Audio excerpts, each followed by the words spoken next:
Salam dan bahagia Ibu dan Bapak Guru. Selamat datang pada modul pembelajaran kurikulum Merdeka. Pada materi kali ini kita akan belajar mengenai mengapa kurikulum berubah. Ibu dan Bapak Guru hebat, sebelum kita membahas mengapa kurikulum berubah, kita akan mengenal lebih dahulu apa itu kurikulum. Kurikulum adalah titik awal sampai titik akhir pengalaman belajar murid. Itu berarti bahwa kurikulum merupakan penentu arah perjalanan belajar murid sejak awal memasuki dunia pendidikan. Murid akan mengikuti panduan kurikulum yang telah ditetapkan. Kurikulum ini menuntun mereka dalam mempelajari berbagai ilmu pengetahuan dan keterampilan yang dibutuhkan. Jadi, jika kurikulum tidak sesuai dengan kebutuhan dan perkembangan zaman atau tidak dirancang dengan baik, maka proses belajar murid akan terhambat.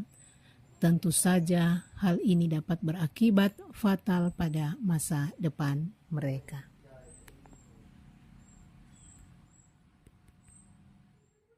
Ibu dan Bapak Guru hebat, mengapa kurikulum perlu berubah?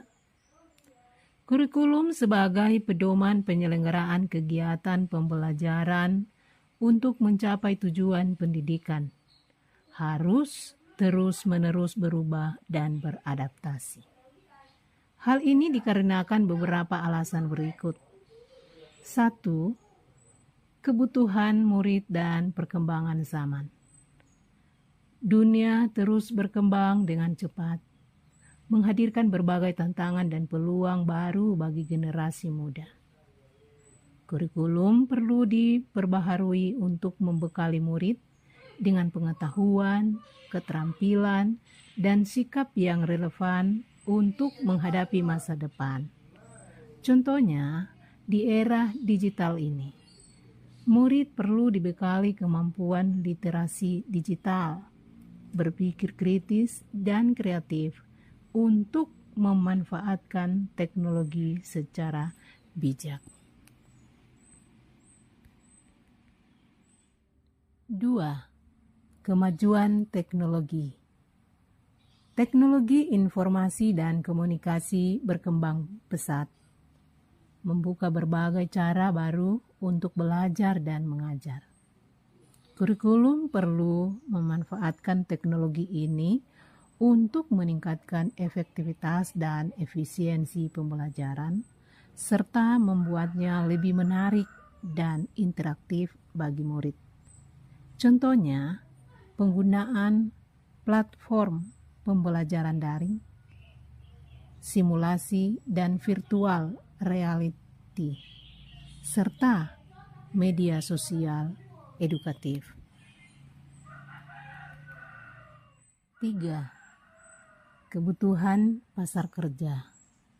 Dunia kerja terus berubah, menuntut pekerja dengan berbagai keterampilan dan kemampuan baru. Kurikulum perlu disesuaikan dengan kebutuhan pasar kerja agar murid siap untuk bersaing dan mendapatkan pekerjaan yang layak.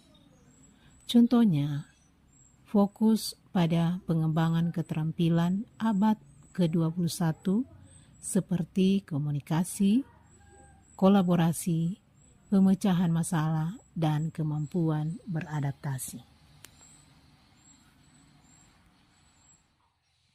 4. Keragaman murid. Setiap murid memiliki karakteristik, kebutuhan belajar, dan gaya belajar yang berbeda. Kurikulum perlu dirancang secara fleksibel dan inklusif agar dapat mengakomodasi keberagaman tersebut dan memastikan semua murid mendapatkan kesempatan belajar yang optimal. Contohnya, penerapan pembelajaran yang berpusat pada murid, diferensiasi, instruksional, dan penilaian autentik. Dapat disimpulkan bahwa Kurikulum yang baik adalah kurikulum yang dinamis dan selalu relevan dengan kebutuhan murid dan perkembangan zaman. Oleh karena itu, perubahan kurikulum harus dilakukan secara berkelanjutan dengan melibatkan berbagai pihak seperti guru, murid, orang tua, pakar pendidikan, dan pemangku kepentingan lainnya.